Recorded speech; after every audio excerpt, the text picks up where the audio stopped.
Okay बेटा, तो ये आर्टिकल हमारा है एक्सप्रेशन यानी formula for electric field intensity. किसके लिए बेटा? इलेक्ट्रिक फील्ड इंटेंसिटी यानी capital E. Electric field intensity के लिए एक्सप्रेशन जस्ट आउटसाइड ए चार्ज स्फीयर। यहां कॉन्सेंट्रेट करो, जस्ट आउटसाइड ए चार्ज स्फीयर यानी बॉडी कौन सी है? स्फीयर है। बॉडी क्या है? स्फीयर है। और वो भी कौन सी है?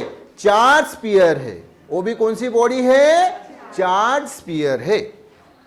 तो चार्ज स्फीयर मतलब एक स्फीयर है, उसको हम चार्ज देंगे प्लस क्यू। क्या देंगे? चार्ज।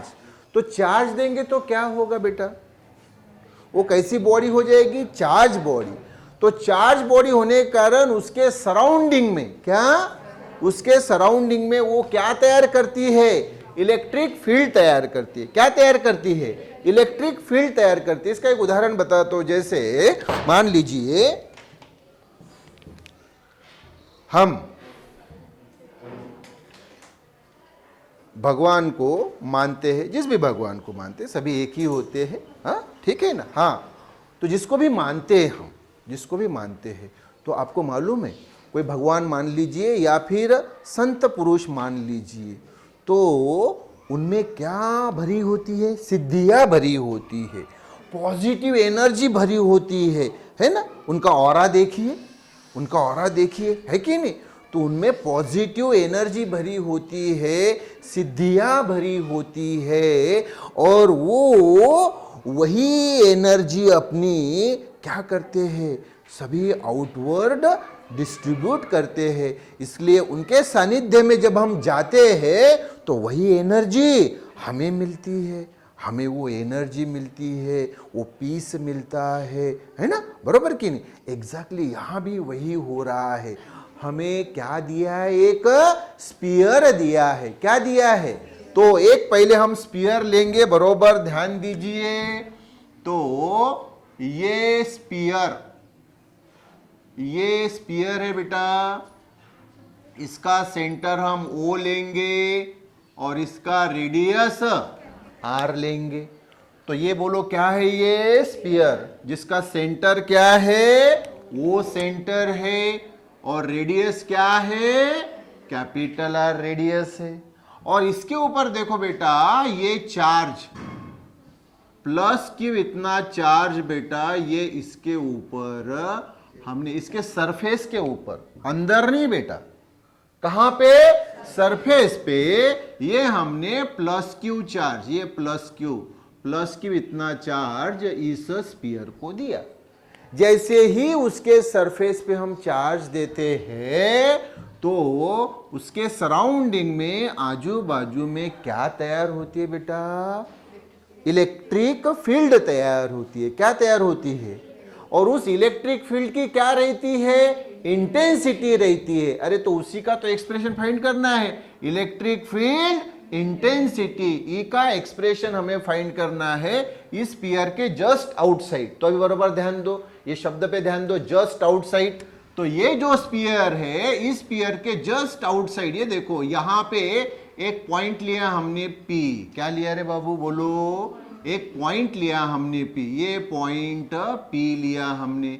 तो सेंटर O से इस P तक का डिस्टेंस जो रहेगा, ये डिस्टेंस दिखा बेटा, ये तो ये डिस्टेंस स्मॉल r लेंगे हम।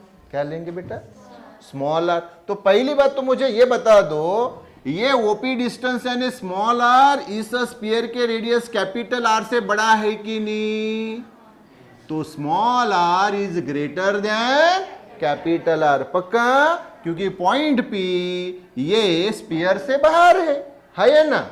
हाँ। और अब हम क्या करेंगे कि ये रेडियस लेके, स्मॉल r रेडियस लेके एक इमेजिनरी स्फीयर ड्रॉ करेंगे। क्या ड्रॉ करेंगे रे बेटा? Imaginary sphere. तो ये इमेजिनरी स्फीयर हमने ड्रॉ किया। तो ये जो हमारा मेन स्फीयर है, रियल स्फीयर है, उसको हम नाम देंगे A, और ये जो इमेजिनरी स्फीयर है उसको नाम देंगे हम B। तो रियल स्फीयर कौन है? A, जिसके सरफेस पे आउटसाइड हमने कितना चार्ज दिया? Q। बी स्फीयर या रियल स्फीयर है क्या? नहीं, इमेजिनरी स्फीयर है जिसका रेडियस है स्मॉल r, एक इमेजिनरी स्फीयर है, और इसी इमेजिनरी स्फीयर को बोला जाता है गॉसियन स्फीयर। क्या बोला जाता है? Gaussian sphere. गॉसियन स्फीयर इसलिए क्योंकि ये कंसेप्ट गॉस साहब ने बताया है। Gauss is the name of the scientist. Yes, हाँ, तो ये हमने इमेजिनरी स्फीयर ड्रॉ किया B। अब बरोबर ध्यान दो, अब बरोबर ध्यान दो। तो अब बेटा ये जो P पॉइंट है, इस P पॉइंट पे इलेक्ट्रिक इंटेंसिटी, ये इलेक्ट्रिक फील्ड इंटेंसिटी E कितनी, ये हमें फाइंड करना है। तो इलेक्ट्रिक इंटेंसिटी देखो बेटा, ये वाली इलेक्ट्रिक इंटेंसिटी इस P पॉइंट पे। आप बोलेंगे सर ये आपने आउटवर्ड क्यों दिखाया? क्योंकि इलेक्ट्रिक फील्ड इंटेंसिटी हमेशा आउटवर्ड डायरेक्शन में होती है। सर क्यों? इसलिए क्योंकि ये जो बेटा चार्ज हमने दिया इस मेन स्फीयर को, स्फीयर A को, तो उससे जो इलेक्ट्रिक फील्ड तैयार हो रही है वो किधर जा रही है बेटा? आउटसाइड, इनसाइड नहीं, इनसाइड नहीं। इलेक्ट्रिक इंटेंसिटी मतलब हमने चार्ज इनसाइड दिया है क्या? नहीं। हाँ, तो चार्ज हमने सरफेस पे दिया, तो वहां से इलेक्ट्रिक फील्ड इंटेंसिटी जो है ये आउटवर्ड जा रही है। तो ये जो P पॉइंट है जिसका सेंटर O से डिस्टेंस से स्मॉल r है, तो उस P पॉइंट पे इस चार्ज के कारण कितनी इलेक्ट्रिक इंटेंसिटी तैयार हुई E, इसी का एक्सप्रेशन हमें फाइंड करना है। यही हमारे इस आर्टिकल का मकसद है कि इलेक्ट्रिक इंटेंसिटी कितनी, और ये मैंने बताया आउटवर्ड डायरेक्शन में। क्लियर? तो यहां क्या करेंगे बेटा, हम एक छोटा सा सरफेस कंसीडर करेंगे। ये छोटा सा सरफेस कंसीडर करेंगे जिसका एरिया ds, ds यानी बेटा छोटा सा एरिया। क्या रे बाबू रे? छोटा सा एरिया। अब ये छोटा सा एरिया किसका है? तो ये स्फीयर B का, स्फीयर B का छोटा सा एरिया हम कंसीडर कर रहे हैं। तो यह एक बात ख्याल में रखिए, ये जो छोटा सा एरिया ds है, छोटा सा एरिया जो ds है, इस छोटे से एरिया का ds का जो उसको जो नॉर्मल हम ड्रॉ करेंगे, नॉर्मल यानी बेटा परपेंडिकुलर। क्या? परपेंडिकुलर। तो ये परपेंडिकुलर हमने ड्रॉ किया, परपेंडिकुलर यानी नॉर्मल ड्रॉ किया। तो ये नॉर्मल, अभी ये बात ख्याल में रखिए, जो भी रेगुलर शेप बॉडी होती है, जैसे कि अभी ये स्फीयर, ओके, सामने के वीडियो में आएगा सिलेंडर, तो ये क्या है? रेगुलर शेप बॉडीज है। क्या है? Regular shape bodies. तो इसके लिए ऑलवेज जो सरफेस एरिया होता है ds, उसका नॉर्मल यानी परपेंडिकुलर, और ये इलेक्ट्रिक फील्ड इंटेंसिटी E, इसकी डायरेक्शन क्या रहती है? सेम। क्या रहती है? तो फिर अगर मैंने आपको बोला कि थीटा यानी इनके बीच का एंगल, किसके बीच का? नॉर्मल और E के बीच का, तो एंगल कितना रहेगा? तो आप क्या बताएंगे? 0। तो ऑलवेज ख्याल में रखो कि ds एरिया का नॉर्मल और इलेक्ट्रिक फील्ड इंटेंसिटी E, इसके बीच का एंगल थीटा कितना? 0। हाँ, अभी जो ये पूरी कहानी बताई, अभी मैं आपको पॉइंट टू पॉइंट यही कहानी अभी डिटेल में बताता हूं, तो पूरा कॉन्सेंट्रेट करो अभी। हाँ, तो चलो क्या करना है बोलो फिर, हमें क्या फाइंड करना है? एक्सप्रेशन किसके लिए? फॉर इलेक्ट्रिक फील्ड इंटेंसिटी, ये E के लिए। और कहा रे बाबा ये electric field intensity? Just outside ए चार्ज स्फीयर, जस्ट आउटसाइड ए चार्ज स्फीयर। चार्ज स्फीयर के जस्ट आउटसाइड वो पॉइंट P है, P पॉइंट पे ये इलेक्ट्रिक इंटेंसिटी हमें फाइंड करनी है। ओके, तो बरोबर कॉन्सेंट्रेट करो। तो पहला point, consider a sphere A, दिखा रहे बाबा ये sphere A of radius R, जिसका रेडियस क्या है? R है, एंड सेंटर O, सेंटर क्या है? ओ है। क्लियर? हाँ, let charge plus Q be uniformly distributed. ये देखो प्लस क्यू चार्ज यूनिफॉर्मली यानी समान रूप में डिस्ट्रीब्यूट किया है over the surface of sphere A. Sphere A के इस आउटर सरफेस पे ये plus Q charge uniformly distribute किया। क्या किया? यूनिफॉर्मली डिस्ट्रीब्यूट किया, समान रूप से। समझते हैं ना, समान रूप से यानी उस स्फीयर पे समान रूप से वो चार्ज क्या कर दिया? डिस्ट्रीब्यूट कर दिया। क्या किया? समान रूप में डिस्ट्रीब्यूट किया चार्ज। जैसे मान लो 50 स्टूडेंट है और 50 चॉकलेट आपने हर किसी को एक एक दे दिया, तो क्या हुआ? यूनिफॉर्मली डिस्ट्रीब्यूट किया, सबको भाई एक एक चॉकलेट आपने दिया 50 स्टूडेंट को, तो कैसे वो डिस्ट्रीब्यूट किया? यूनिफॉर्मली। तो ये चार्ज प्लस क्यू इस स्फीयर पे यूनिफॉर्मली डिस्ट्रीब्यूट किया, तो हर जगह पे समान। ऐसा है क्या कि यहां पे ज्यादा और यहां पे कम? ऐसा है क्या? नहीं। कैसा डिस्ट्रीब्यूट किया? यूनिफॉर्मली। ओके, अब दूसरा point, consider a point P. ये देखो रे बेटा, अभी मैं वही बता रहा था, पॉइंट पी कंसीडर करो at a distance small R. कितने डिस्टेंस पे रे बाबू रे? स्मॉल आर, यानी पी पॉइंट का डिस्टेंस सेंटर से कितना है? Small R. तो consider a point P at a distance small R from center O. तो सेंटर ओ से पी का डिस्टेंस कितना रे बाबू? Small are. और मैंने बताया आपको कि small r is greater than capital R. ये बताया कि ये जो डिस्टेंस है स्मॉल आर, ये स्फीयर ए के रेडियस कैपिटल आर से बड़ा है या ना? ओके, अब let E be the electric field intensity. ये दिखी क्या? E electric field intensity at point P. तो पी पॉइंट पे इलेक्ट्रिक फील्ड इंटेंसिटी, ये देखो electric field intensity E P point पे। मैंने बताया वो आउटवर्ड डायरेक्शन में रहती है, इसलिए वो डायरेक्शन बताई। तो पी पॉइंट पे इलेक्ट्रिक इंटेंसिटी ई। तो फिर से वो बता रहा हूं कि let E be the electric field intensity at point P which we have to determine. Determine करना यानी फाइंड करना। उसी ई का तो हमें फॉर्मूला एक्सप्रेशन क्या करना है? डिटरमाइन करना है। क्या करना है? डिटरमाइन करना। इसी पी पॉइंट पे जो इलेक्ट्रिक इंटेंसिटी है, इसी का फॉर्मूला हमें फाइंड करना है। तो क्या किया हमने? जो मैंने ऑलरेडी आपको पहले बताया। क्या किया? तो देखो third point, draw a Gaussian sphere B. ये देखो गॉजियन स्फीयर यानी इमेजिनरी स्फीयर। ये imaginary sphere of radius small r, बिल्कुल जिसका रेडियस कितना है? स्मॉल आर है। Concentric with sphere A. तो ये जो इमेजिनरी स्फीयर यानी गॉजियन स्फीयर है, इस मेन स्फीयर ए को कॉन्सेंट्रिक है। कॉन्सेंट्रिक यानी दोनों के सेंटर्स समान है। देखो ए स्फीयर का भी सेंटर हो और ये imaginary sphere Gaussian sphere B का भी सेंटर हो, दोनों के सेंटर समान, तो क्या हो गए? Concentric spheres. क्या हुए रे बाबू? Concentric sphere. हाँ, अब एक बात बताता हूं, जो बात है गॉस थ्योरम की। कौन सी रे बाबू? Gauss theorem. ये जो है हम देख रहे हैं ये आर्टिकल, ये गॉस थ्योरम की एप्लीकेशन यानी यूज है।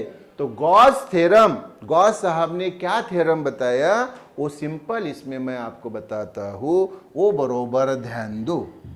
अभी मैंने आपको बताया कि इस मेन स्फीयर को क्या दिया? क्यों इतना चार्ज दिया? क्या दिया? क्यों इतना चार्ज दिया? क्या दिया? चार्ज। टोटल चार्ज इस स्फीयर को जो दिया, तो इस स्फीयर के पास क्या है? चार्ज है। क्या है? चार्ज है। तो वो चार्ज को क्या कर रहा है?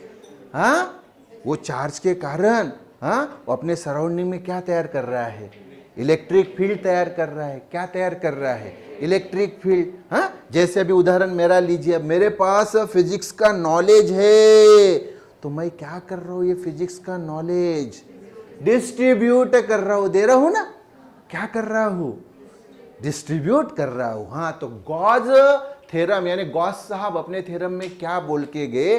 ये मैं पहले आपको एक बात बताता हूं, तो ये पहले समझ लीजिए। मैं इधर आपको लेके आता हूं, तो यहां पहले वो पॉइंट बता दे रहा हूं, बट अकॉर्डिंग टू गॉजेस थ्योरम, तो पहले वो पॉइंट बता रहा हूं आपको समझने के लिए। तो गॉस साहब ने क्या बताया अपने थ्योरम में? गॉस थ्योरम क्या है?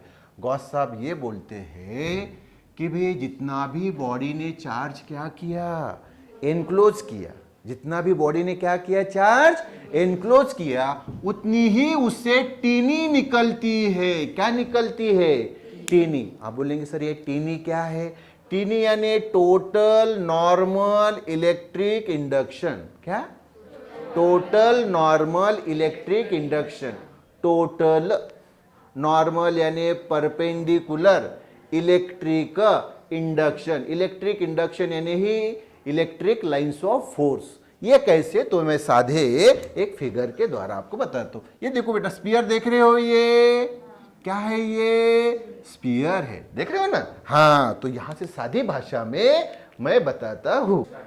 हाँ, तो अभी बेटा ये जो स्पीयर ये है कि नहीं, क्या है? स्पीयर है। हाँ, तो यही स्पीयर अब मैं यहां पे ड्रॉ करता हूं और आपको समझा के बताता हूं। देखो यही स्पीयर, ये जो स्पीयर है, चलो यही से बता देता हूं, समझने के लिए आसान होगा। तो ये जो मेन स्पीयर है बेटा, ये इसके ऊपर क्यों इतना चार्ज दिया? तो यहां से क्यों इतना चार्ज देने के कारण यहां से बेटा ये देखो, यहां के सरफेस को नॉर्मल यानी परपेंडिकुलर, हाँ, यहां के सरफेस को नॉर्मल यानी परपेंडिकुलर, यहां के सरफेस को नॉर्मल यानी परपेंडिकुलर, यहां के सरफेस को नॉर्मल यानी परपेंडिकुलर, यहां के सरफेस को नॉर्मल यानी परपेंडिकुलर, यहां के सरफेस को नॉर्मल यानी परपेंडिकुलर, यहां के सरफेस को नॉर्मल यानी परपेंडिकुलर, यहां के सरफेस को नॉर्मल यानी परपेंडिकुलर।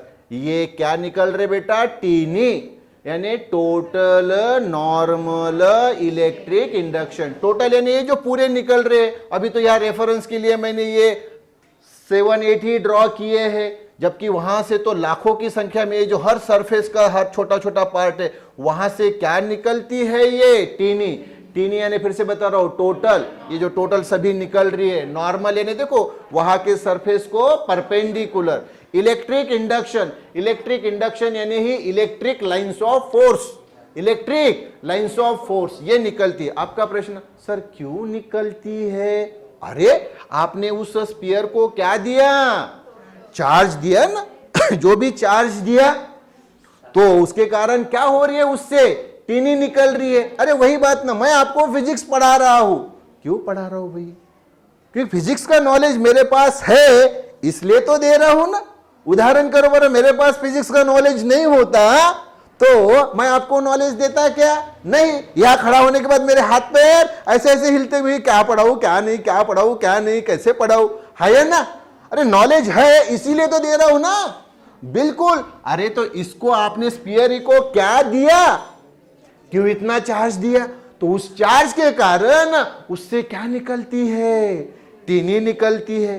क्या निकलती है? आपकी बात लीजिए, अभी आप ये नॉलेज लेके बाहर निकलेंगे, सामने डॉक्टर इंजीनियर बनेंगे और फिर किसी को तो भी पढ़ाएंगे, ट्रीट करेंगे, है ना? तो नॉलेज लेके करेंगे ना, बिना नॉलेज लेके करेंगे क्या? नहीं। तो जितना अभी मेरे पास नॉलेज है फिजिक्स का, उतना मैं क्या कर रहा हूं? दे रहा हूं। यहां भी तो वही हो रहा है कि टोटल चार्ज ये कितना रे बाबू? क्यों? तो उस चार्ज, जो भी इसको चार्ज मिला उसके कारण वो क्या एमिट कर रहा है, क्या फेंक रहा है? टीनी फेंक रहा है। टीनी यानी टोटल नॉर्मल इलेक्ट्रिक इंडक्शन। तो फिर क्या है गॉस थ्योरम? कि भाई एक आधी बॉडी को, जैसे यहां स्पीयर को जितना भी क्या किया, चार्ज दिया, जितना भी क्या किया, चार्ज दिया, तो वो उस चार्ज के कारण क्या बाहर एमिट करता है? TNEI, total normal electric induction. Yes. तो जितना चार्ज दिया उतना वो टीनी बाहर एमिट करता है। अब प्रश्न ये है कि सर वो कितनी टीनी देता है, मतलब वो टीनी का फॉर्मूला क्या है? तो वही फिर अभी मैं आपको बताने जा रहा हूं। तो देखो 4th point, the TNEI over the surface of sphere B. अरे यही टीनी जो ए से निकल रही है वो कहां पहुंचेगी? तो आप बोलेंगे सर ये बी के पास पहुंचेगी। कॉमन सेंस की बात है ना बाबा, ए से निकलने वाली टीनी कहां पहुंचेगी?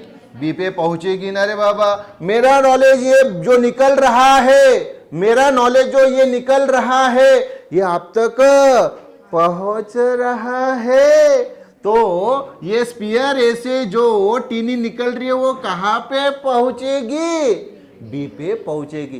प्रश्न ये है सर कितनी पहुंचेगी, उसका फार्मूला क्या है? हाँ तो वही तो बताने जा रहा हूं। The TNEI over surface of sphere B पे जो टीनी पहुंच रही है इज गिवन बाय, कितनी होती है रे फिर वो टीनी? इक्वल टू, ध्यान दो, integration.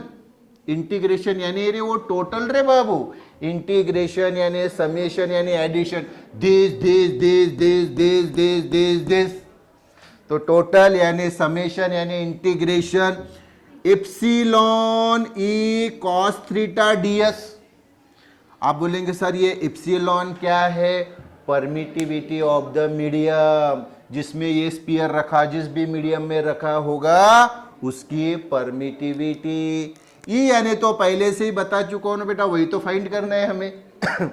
Electric field intensity at point P, cos theta, theta तो बता चुका हूं ना बेटा रे।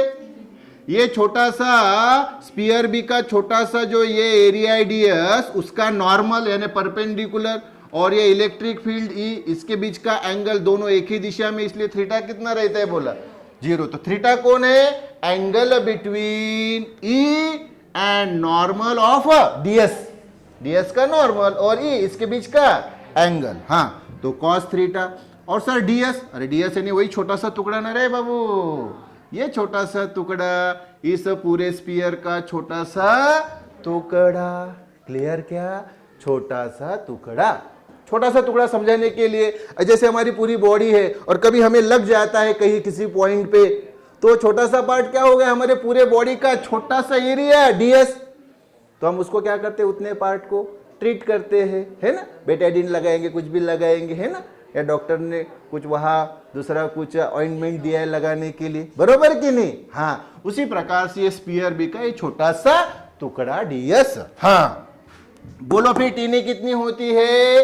Integration epsilon E cos theta DS. लेकिन मैंने अभी बताया आपको कि फॉर गॉसियन सरफेस, किसके लिए बेटा? ये जो रेगुलर शेप बॉडीज है जैसे कि स्फीयर, या फिर सामने की वीडियो में आएगा सिलेंडर, तो ये रेगुलर शेप बॉडीज के लिए बेटा थीटा कितना रहता है? थीटा यानी कौन? ई और डीएस का नॉर्मल, इसके बीच का एंगल क्या रहता है रे बेटा? फिर आप मुझे सोच के बताओ। तो ये जो कॉस थीटा है, दिखा क्या कॉस थीटा?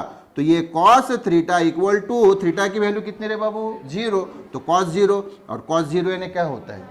1। तो फिर मुझे बताओ ये कॉस थीटा की वैल्यू क्या रखे? 1। तो बताओ बार फिर टीनी कितनी हो जाएगी? कॉस थीटा की वैल्यू 1। तो आप बोलेंगे सर 1 तो रखने की जरूरत ही नहीं सर। तो ये TNEI equal to integration epsilon E ds. तो ये हम इधर अभी देखेंगे। तो देयरफॉर क्या होगा? इंटीग्रेशन इप्सिलॉन ई डीएस, है या ना? TNEI equal to integration epsilon E ds. अरे लेकिन इप्सिलॉन और ई ये कांस्टेंट है, क्या है? कांस्टेंट है, तो इसलिए उनको इंटीग्रेशन के क्या निकाला? बाहर निकाला। सर कैसे कांस्टेंट है? ऐसे कैसे कांस्टेंट? अरे इस पी पॉइंट पे जो भी इलेक्ट्रिक इंटेंसिटी होगी वो उतनी रहेगी ना, कम या ज्यादा नहीं होगी। और इप्सिलॉन तो इलेक्ट्रिक फील्ड का कांस्टेंट ही है, उसको क्या बोला जाता है? ई को क्या बोला जाता है? उसको बोला जाता है परमिटिविटी ऑफ द मीडियम। क्या बोला जाता है? Permittivity of the medium. क्या बोला जाता है? हाँ, जहां इलेक्ट्रिक फील्ड होती है वहां क्या रहती है? परमिटिविटी। क्या रहती है? वो एप्सिलॉन रहती है। तो एप्सिलॉन और ई कांस्टेंट इसलिए बाहर निकाला। तो देखो टिन्नी वैसे ही, ये इक्वल टू वैसे ही। हाँ, तो एप्सिलॉन ई ये जो है ये बाहर निकाला, तो बचा क्या? Integration of DS. तो टीनी वैसे ही, इक्वल टू वैसे ही, एप्सिलॉन ई वैसे ही, और इंटीग्रेशन ऑफ ds की value 4 pi small r square. आपका प्रश्न सर हाउ, तो ये साइड वर्क में बताया इधर, तो देखो side work integration of ds क्या रे बाबू equal to 4 pi r square. आप बोलेंगे सर कैसे, ds यानी छोटा सा टुकड़ा ना रे, किसका, स्फीयर बी का, तो ds का इंटीग्रेशन मतलब ये पूरा का पूरा स्फीयर भी पूरा का पूरा, तो पूरे के पूरे स्फीयर का एरिया कितना रहेगा रे, 4 पाई r स्क्वायर। तो वही लिखा फिर, this is equal to 4 pi r square, यानी क्या, total surface area of sphere B, क्योंकि ds ये छोटा सा टुकड़ा किसका है, स्फीयर बी का है, इसलिए इंटीग्रेशन ऑफ ds कितना आता है, 4 पाई r स्क्वायर। बोलो फिर टीनी कितनी, epsilon E into 4 pi r square. इसके सामने की बात मैंने ऑलरेडी बताई, गॉसेस थ्योरम बताया। क्या बताते हैं गॉस साहब अपने थ्योरम में, तो ये देखो 5वां point, but according to Gauss's theorem टीनी इज इक्वल टू रे टोटल चार्ज एनक्लोज, यानी जितना चार्ज हमने उस बॉडी को दिया उतना ही क्या होता है, वो टीनी निकलती है या ना। तो अब मुझे बताओ कि इतना चार्ज इस स्फीयर ए से निकल रहा है ना, मतलब स्फीयर बी में कितना चार्ज एनक्लोज है, ये बताओ बरा, कितना चार्ज एनक्लोज है, क्यों इतना चार्ज एनक्लोज है या ना, क्यों इतना चार्ज क्या है, एनक्लोज है, और उससे क्या निकल रही है, टीनी निकल रही है। टीनी कितनी है, तो पहले हम फाइंड कर चुके हैं, ये देखो टीनी फाइंड कर चुके, एप्सिलॉन ई 4 पाई r स्क्वायर, और टोटल चार्ज जो हमने ए स्फीयर को दिया, मतलब अभी बी स्फीयर के अंदर कितना चार्ज है, क्यों। अच्छा एक बात मैं बताता हूं, महाराष्ट्र पूरे अपने महाराष्ट्र प्रदेश ने एक साल में मान लो 5 ट्रिलियन कमाए, कितने कमाए, तो अल्टीमेटली पूरे इंडिया ने अकेले महाराष्ट्र से कितना पैसा प्राप्त किया, 5 ट्रिलियन, क्योंकि महाराष्ट्र है किसमें, इंडिया में है कि नहीं, तो महाराष्ट्र ने कमाए, मतलब अल्टीमेटली किसने कमाए, इंडिया ने, है ना, तो महाराष्ट्र से कमाए, फिर बाकी दूसरे प्रदेशों से मिलके ही हमारी क्या बनती है, जीडीपी, क्या बनती है, जीडीपी बनती है ना, इंडिया की पूरी देश की जीडीपी कितनी भाई, तो ये कौन डिसाइड करता है, हर प्रदेश डिसाइड करता है। तो अकेले महाराष्ट्र ने कितनी कमा के दी, 5 ट्रिलियन, कितनी, 5 ट्रिलियन कमा के दिए, तो वो जमा हो गए ना इंडिया के पास, किसके पास जमा हो गए, कि पाकिस्तान के पास जमा हो गए, इंडिया के पास, क्योंकि महाराष्ट्र कहाँ है, इंडिया में। हाँ तो ये बताओ चार्ज, ये ए को कितना चार्ज दिया आपने, क्यों, तो बी के पास अल्टीमेटली कितना चार्ज है, क्यों, है ना, तो जितना चार्ज आपने दिया उतना ही क्या होता है, टीनी के रूप में बाहर निकलता है। ये तो साधा गॉस का थ्योरम है, गॉस साहब का थ्योरम है। तो गॉस साहब क्या बोलते हैं, जितना भी चार्ज दिया उतनी क्या निकलती है, टीनी। एक गाना है हिंदी में, जितनी चाबी भरी राम ने उतना चले खिलौना, उतना चले खिलौना, खिलौने यानी हम सभी, और राम यानी भगवान। अब भगवान मानो, अल्लाह मानो, यशु मानो, गौतम बुद्ध मानो, कोई भी है ना, राम जी मानो, कृष्ण जी मानो, अल्टीमेटली सब एक ही होते हैं। तो ऊपर वाले ने, हम मानते हैं सभी, तो ऊपर वाले ने हमें यहां भेजा। तो क्या है गाना, कौन सा है, जितनी चाबी भरी राम ने उतना चले खिलौना। अगर उन्होंने हमें 100 साल की जिंदगी दी तो 100 साल यहां जिएंगे धरती पे, बाद में चले जाएंगे। किसी को 50 साल की दी, किसी को 25 साल की दी, तो उतना उतना जीता है, बाद में चला जाता है या ना, बोलो। हाँ तो यही गॉस थ्योरम है, क्या कि भाई जितना आपने बॉडी को क्या दिया चार्ज, उतनी उससे निकलेगी टीनी टीनी टीनी, कौन निकलेगी, टीनी। हाँ तो but according to Gauss's theorem TNEI equal to total charge enclose. तो टीनी कितनी है तो फाइंड कर चुके हैं ना रे बाबू, फाइंड कर चुके हैं ना, कितनी है, एप्सिलॉन ई 4 पाई r स्क्वायर। और टोटल चार्ज कितना दिया रे बाबू रे, कितना एनक्लोज किया, क्यू हाँ, तो फिर ई को रखो, बाकी सब उधर राइट हैंड साइड में लेके जाओ। तो ई को रखा इक्वल टू वैसे, क्यू को वैसे ही रखा अपॉन, ये देखो इप्सिलॉन और 4 पाई आर स्क्वायर आ गया रे बाबू डेरिवेशन। यही है ई, इलेक्ट्रिक फील्ड इंटेंसिटी। वो भी कहा जस्ट आउटसाइड है चार्ज स्फीयर, ये पी पॉइंट पे ये इलेक्ट्रिक इंटेंसिटी, ये क्वेश्चन मार्क किया था वो उसका आंसर। क्लियर क्या? अब ये इप्सिलॉन को कैसे लिखते हैं? इप्सिलॉन यानी रे बाबू रे इप्सिलॉन 0 के। तो इप्सिलॉन तो मैंने बता दिया, इप्सिलॉन क्या होता है? Permittivity of the medium. फिर बोलोगे सर इप्सिलॉन 0 क्या है? तो परमिटिविटी ऑफ एयर या परमिटिविटी ऑफ वैक्यूम या परमिटिविटी ऑफ फ्री स्पेस, इसी को बोला जाता है एब्सोल्यूट परमिटिविटी। क्या बोला जाता है? तो ये दिमाग में फिट रखो कि ये इप्सिलॉन यानी क्या होता है? इप्सिलॉन 0 के, जहाँ इप्सिलॉन कौन है? परमिटिविटी ऑफ द मीडियम, जहाँ पे ये चार्ज रखा, और इप्सिलॉन 0 परमिटिविटी ऑफ एयर, और के कौन है रे? Dielectric constant. क्या है? आपका एक प्रश्न हो सकता है, सर अगर ये स्फीयर हमने एयर में रखा तो क्या होगा? अरे एयर में रखा तो एयर के लिए मैं बताता हूं के की वैल्यू रहती है 1, तो फिर इप्सिलॉन क्या हो जाएगा? इप्सिलॉन 0 इंटू 1 यानी इप्सिलॉन यानी इप्सिलॉन 0। तो या इप्सिलॉन की जगह सिर्फ इप्सिलॉन 0 रहेगा। अगर आपने ये स्फीयर कहाँ पे रखा? एयर में, और एयर को छोड़ के किसी दूसरे मीडियम में रखा तो फिर इप्सिलॉन रहेगा, और इप्सिलॉन की वैल्यू तो बता चुका हूं, इप्सिलॉन 0 के। हाँ, तो ये एक्सप्रेशन मिल गया। अभी यही एक्सप्रेशन मैं दूसरे फॉर्म में बताता हूं आपको, सिग्मा के फॉर्म में। कौन से फॉर्म में रे बाबू? आप बोलेंगे फिर सर सिग्मा क्या है? तो देखो फिर ये छठवां पॉइंट, लेट सिग्मा यानी surface charge density of sphere है। ये स्फीयर है जिसको हमने चार्ज दिया, उसकी सरफेस चार्ज डेंसिटी। सर ये सरफेस चार्ज डेंसिटी क्या होती है? बताता हूं।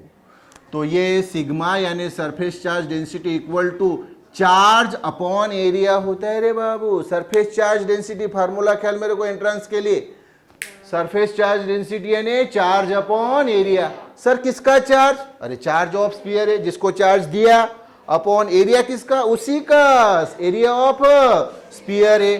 तो सिग्मा वैसे इक्वल टू वैसे कितना चार्ज दिया रे? सर क्यों इतना चार्ज दिया, और उसका एरिया क्या होता है? ये सरफेस एरिया, ये तो आपने ऑलरेडी पढ़ लिया है, कितना होता है? 4 पाई आर स्क्वायर, जहां आर यानी उसका रेडियस।